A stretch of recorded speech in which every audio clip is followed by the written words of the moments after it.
भैया ये भैया बनवारी बेटवा कहाँ है? तनी आओ तो।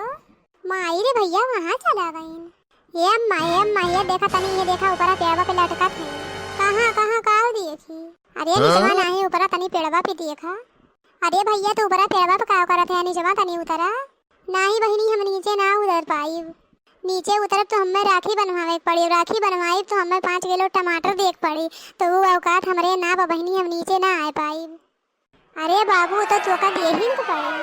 नहीं अम्मा ना हम उतरब ना हम राखी बनवाई ना हम टमाटर दे पाई।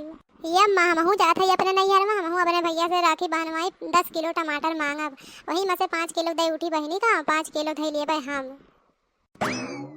हाँ तो भैया बाबू बहनी लोगन बताएं आप सबका कि हमार वीडियो आप सबका कैसन लग, और जौन है आप सबका रक्षाबंधन का हार्दिक शुभकामनाएं दे थे भैया बहनी लोगन। आप सब अपने ज़िंदगी में खुश रहें,